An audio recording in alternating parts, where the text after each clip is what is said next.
Welcome back to the channel, everybody. Let's get after it. In her most recent concert, Taylor Swift is performing witchcraft. And I know this is going to raise some controversy in the comments, but this just doesn't look right to me.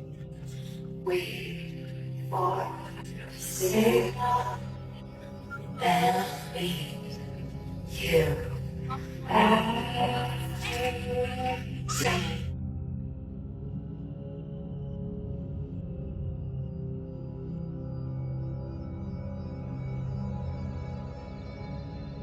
With all the headlines Taylor Swift has been in lately, you would think she would dial it back a bit with the evil symbolism at her concerts. There's a growing sentiment out there that she isn't exactly the type of person you want your little girls looking up to, and it's about time. She's just a person like anybody else, only she can write a catchy, annoying song that they'll overplay on the radio. Why would anyone listen to this girl when it comes to literally anything? She's out here telling people who to vote for in the next election while pretending to cast spells on you and your kids when you go to her concerts. This girl's life is an absolute wreck. Every song she writes is about another failed attempt at a relationship. She needs to get off her high horse and focus on fixing her own life instead of telling all of us how to live ours. There's some true evil in this world, and your favorite brand is no exception.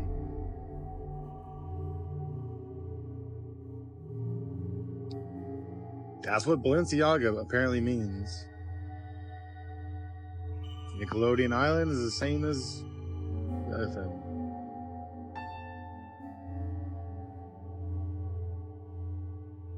Monster Energy.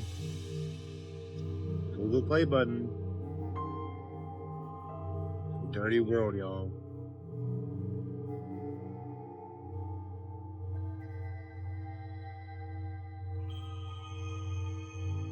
Not Walt Disney. Come on, Oreo. This is insane.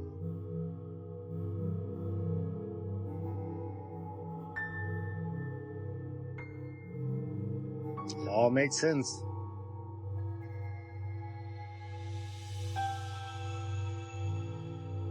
What do you think? Thanks for watching and stay weird. Y'all are all going to think I'm an idiot, but I actually used to look at stuff like this and think it was a coincidence, and that those celebrities were just trying to be edgy. Man, I'm glad I woke up. This stuff is too on the nose to just be coincidence. There's no way all these companies accidentally use satanic imagery in their logos. This has to be by design. Henry Kissinger may have passed away, but that has not stopped him pushing the boundaries on global control, literally from beyond the grave. Genesis, co-authored by ex-CEO of Google, Eric Schmidt, is slated for release on November 19th, 2024, just after the US election. Is this a coincidence? Or is it part of a carefully timed rollout of an AI agenda that's been brewing for years? In Genesis, Kissinger and Schmidt warn that AI will play a part in the next stage of human evolution. They claim that we'll need a new form of control as AI reshapes reality. However, what they don't emphasize is the chilling potential for AI to collapse the line between what's real and what's not. Could this be a massive experiment to trap billions of unsuspecting users of AI in a simulated version of our own world? With AI advancing so fast, it's no longer a question of whether reality will be altered. The real question is how deeply, and who's really pulling the strings? Is AI the tool of liberation it is purported to be? Or is it the ultimate means of control, managed by a select few who have always sought to dominate? Kissinger may be gone, but his legacy lives on in the form of this digital revolution. Here's a wild thought. Have we already been forced into this shift without even realizing it? What do you think? Is this the future of humanity, or the next stage in a global conspiracy?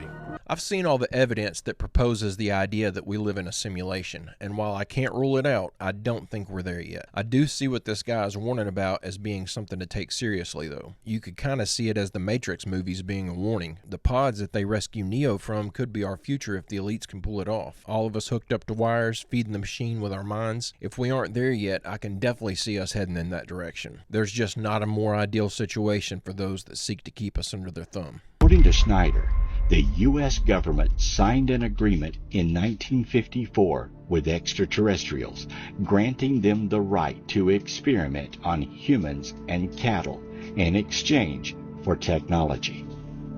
This agreement was known as the Grenada Treaty, and it is a well-documented event. The original terms for this treaty were that only a small number of humans would be abducted. They had to be returned to their original locations, and their memories had to be wiped. The aliens were supposed to submit a list of the individuals they were taking to Majestic 12, a government overseeing committee. However, after a few years of this, it became clear that the aliens were taking far more humans than they had originally bargained for, which spawned the origins of the alien-human conflict that persists to this day. This just sounds like common sense when you think about how the government's used its people for social experiments and cannon fodder in the past. You certainly wouldn't have to twist anyone's arm to convince them that the government would engage in an agreement like this. I just wonder if this is documented anywhere, and if one day through a FOIA request or through whistleblower testimony we may actually find out what the details of this agreement are. That would be fascinating, but I highly doubt that even if this were true, that any part of the agreement was documented anywhere. I imagine this is the type of thing you don't create a paper trail on. Hey, if you're enjoying this video and you like this type of content, I post a new one just like it every day, Monday through Friday. It'd be awesome if you'd hit that subscribe button and come back tomorrow to join me. My name is Mike Woolley. I'm from Keachai, Louisiana. I had an encounter back in December of 1981 with a Bigfoot while deer hunting. It was a beautiful December day, perfect weather for a hunt. Temperature was about 30 degrees. I got to my deer stand that evening, about 3 o'clock, got on it, and I was sitting there, and I was facing to the north, and my deer stand was located about 1.5 miles down old logging road, and off the main highway, secondary highway.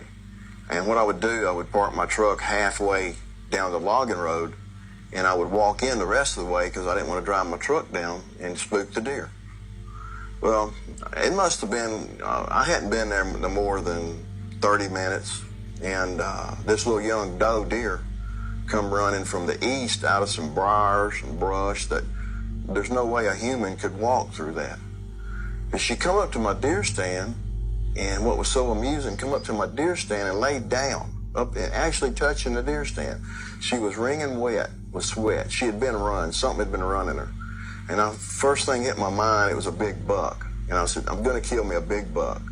So when I raised my head back up, I was turning my head, and out of my peripheral vision, I seen something hop to a tree. And it was tall, about 7-8 foot tall, and it was black, real hairy, like a gorilla. And I knew it wasn't a gorilla because there was no circus in town, and I knew it hadn't escaped, and I knew we didn't have no gorillas running loose.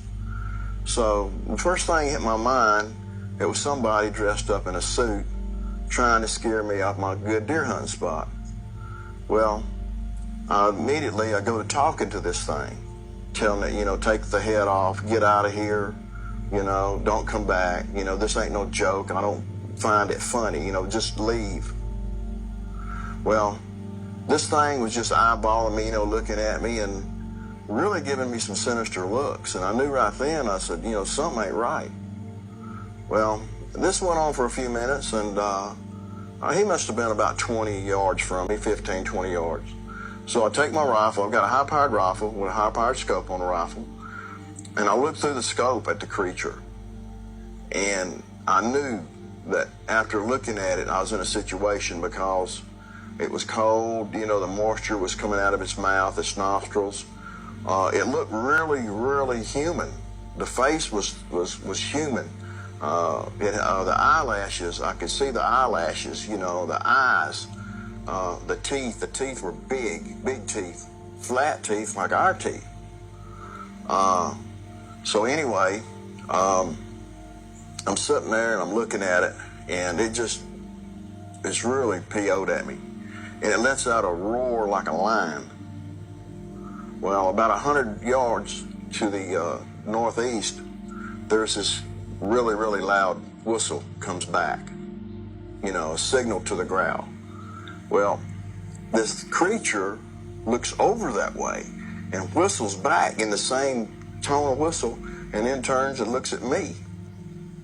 Well, I'm kind of like, hey, you know, what's going on here, you know? Something's up. I'm in trouble, big trouble. Well, all of a sudden I hear movement coming from that direction, and I knew whatever he signaled was coming to meet up with him. And I knew that I was probably going to be the one going to be on the losing end of the stick, you know.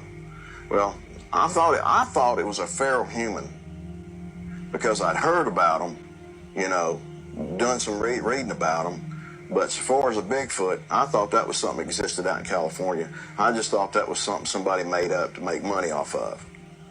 Well, I jumped down off my stand, and I'm running to the west to get to my truck. And I look over my left shoulder, and this creature is running through the woods, and it is just moving brush. It's running through the brush, and it's bulldozing the brush down. And I knew, man, this thing is going to get me. It is mad. It is PO'd. It's going to get me. Well, I'm coming up on my truck, and I'm thinking, well, I got to stop to unlock my truck. And when I get ready to unlock the truck, he's going to make his move. He's going to have me. Well, something crossed my mind to fire a warning shot. Well, when I got to the tailgate of the truck, I threw my rifle to the left, pulled the trigger, and the shot fired, and the bullet hit about 7 foot up in a tree and blew bark in front of his face. Hit him the bark actually hit him in the face because he was about 3 foot from the tree. If the creature would have been another 2 seconds, the bullet would have hit him dead in the head. Well, I got in a truck. I'm driving off. I look in my rearview mirror, and lo and behold, his buddy that he'd signaled had been tailing me coming up the logging road. I didn't have but one chasing me. I had two. Well, they kind of stood there and looked at each other as I was driving off. But my recommendation to anybody, if you ever have an encounter in the woods, is don't fool with them, don't make eye contact, don't point, and surely don't point a gun. Do not engage this creature, because if you do, you will lose. I didn't shoot it. It was just too human. The face, it was bipedal. You know, it walked on two legs, just like we did. But it was just too human. The face was too human. The eyelashes, the teeth, the jaw structure, the forehead, it was light brown. The face was light brown, like it had a dark suntan. But I couldn't pull the trigger because something told me this ain't right. It's not the right thing to do. I know that was a long clip, but I just had to add that. I hear a lot of claims from people saying they encountered a Bigfoot, and this is one of the more believable stories that I've heard. His statement there at the end that he couldn't pull the trigger because it felt wrong, because this thing was too close to being human in appearance, I can't help but feel like this guy is really speaking from memory and not making up some bullcrap to get famous on the internet. It really do be like that, though. When you first start learning the real history of the DPRK, it's like, no way. There's no way that most of the things I've been told about this country are false. There's no way that they're not a despotic, totalitarian dictatorship. And you're resistant to supporting them. But then you continue to read about their history. And you learn that the US and UN divided Korea in half by having two members of the US military with no knowledge of Korean history or culture draw a line on a National Geographic map. Then they proceeded to install a fascist dictator in the South who massacred pretty much everybody with leftist politics. Then began the US bombing campaign of Northern Korea, which unalived 20% of their population. And yet they refused to back down, they refused to give up their sovereignty, and they refused to give up socialism to this day. And ever since that Korean War, when US bombs wiped out Northern Korea's infrastructure, they've held them under some of the most stringent economic sanctions on earth. And yet they still have their sovereignty, and they still have the balls to go against US foreign policy interests, like when they support the liberation of Palestine, which they always have for their entire history. So the more you learn about these people in the northern part of Korea, the more you're like, how can I not support their struggle? Their struggle against US imperialism and capitalism is freaking heroic. And you can criticize them for sure. A lot of people would criticize the fact that they hold the Kim family up on a pedestal. But at least understand the context. Understand what the Kim family actually means to the people of the DPRK. Kim Il-sung led his people both in the anti-colonial War of Independence against the brutal Japanese colonizers and against the United States and far-right South Korean militias in the Korean War. He was such an effective fighter that the US had military units who were specifically tasked with hunting him down. So yeah, there's a cult of personality around his family, but they're heroes to this country. But none of this none of this would ever be heard in Western media. I would be laughed out of the room and fired from MSNBC for even mentioning any of these objective facts. So yeah, solidarity with the DPRK. I don't care who's mad about it. Is this where people are headed now? Solidarity with North Korea? I was just shocked to see this and had to throw it in here. Regardless of how North Korea was formed, I know enough about them to know that they aren't our allies and never will be. Seeing stuff like this sure makes you wonder if this country is too far gone to save. This makes about as much sense as the Gays for Palestine movement. For some mysterious reason, in the past few years, there's been loads of videos of people who have come across a supposed giant. Now, just recently, a group of people were in Brazil, somewhere in São Tomé das Letras. They were touring the city, which is a city widely known for its mysteries and unexplained phenomena, when all of a sudden they come across what they believe to be a giant. This is what they saw.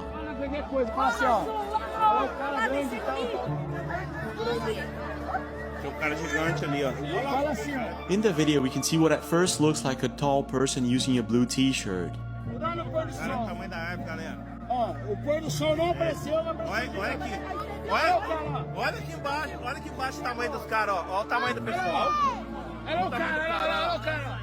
And at first, I thought this could be an optical illusion, and I guess many internet users also thought that.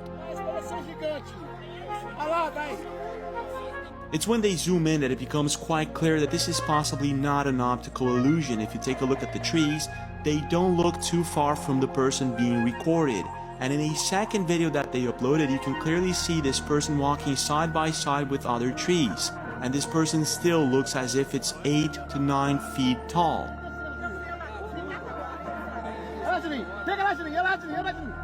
Not only that, the group of people that were recording and everyone around him seemed to be completely creeped out by it.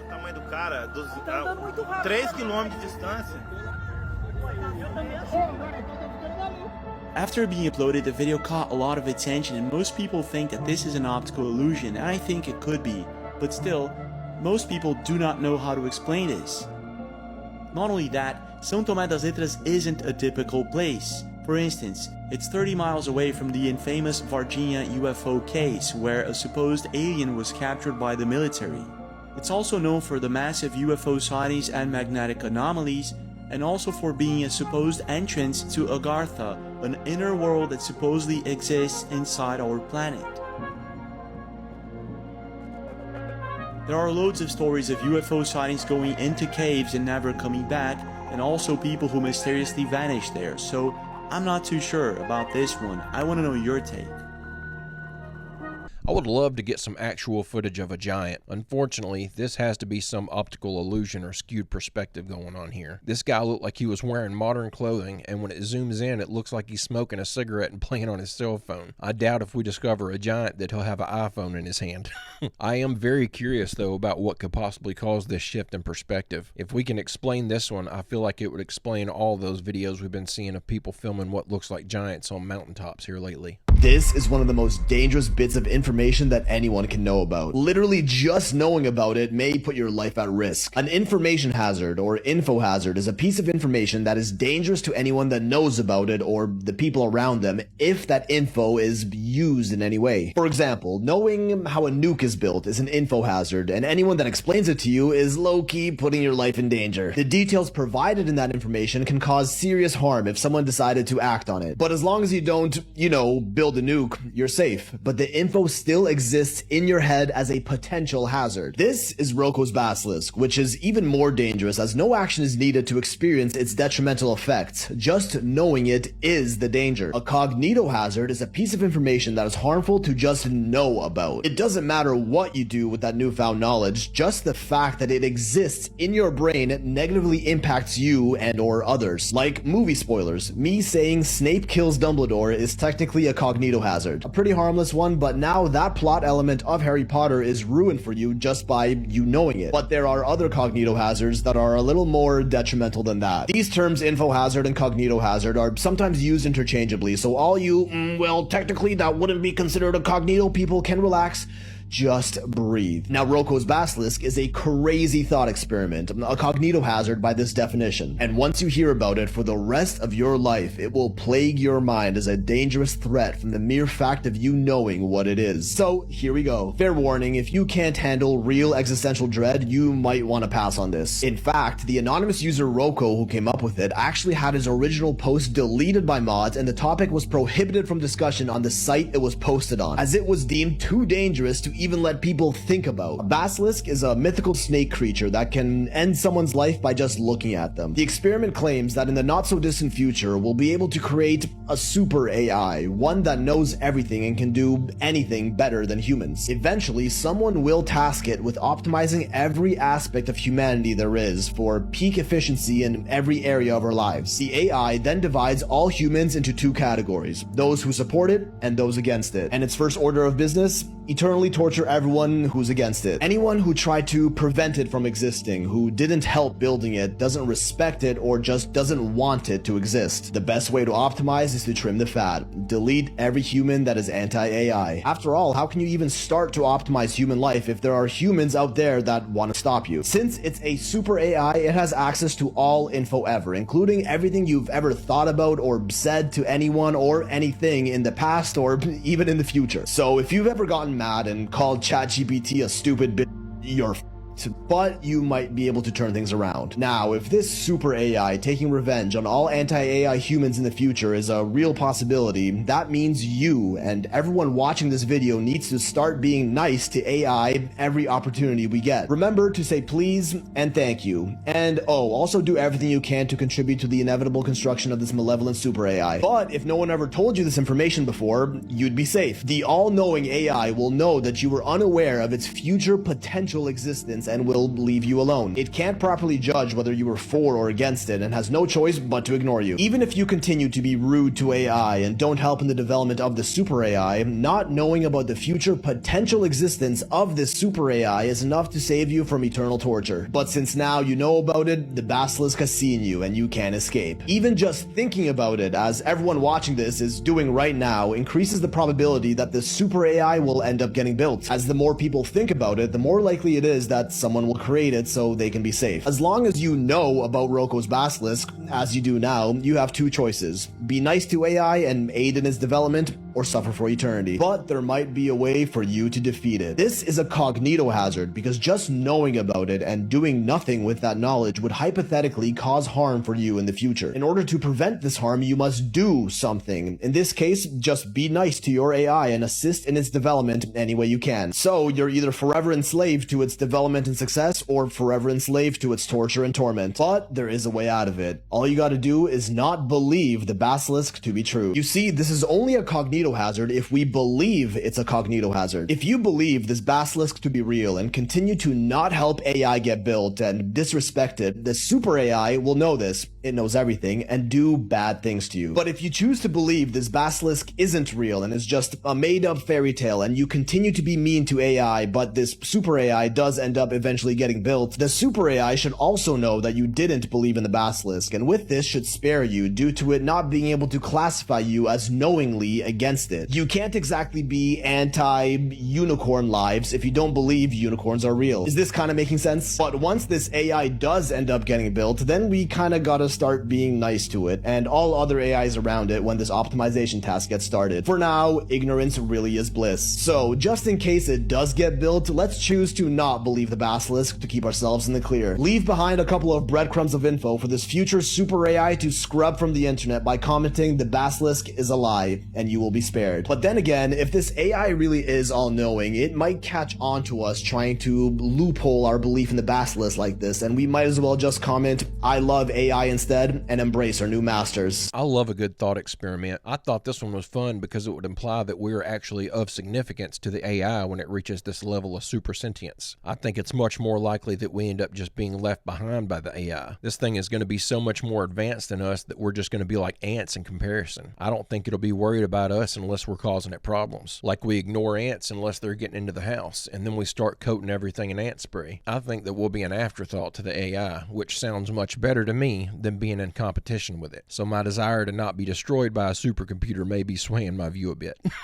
But guys and gals, I'm going to go ahead and end the video right there. I hope you enjoyed these clips we watched together today. I'll be back tomorrow with another video. I hope you come back to join me. Don't forget to leave a like and subscribe if you haven't already, and check out www.barry-stepp.com if you'd like to order yourself a shirt or a hat and help me support the channel. Also, don't forget to post your photos of your merch over in the Discord to get your photo in a video. But with all that out of the way, I hope everyone has a great, safe, fantastic rest of your day, and I will see you all tomorrow.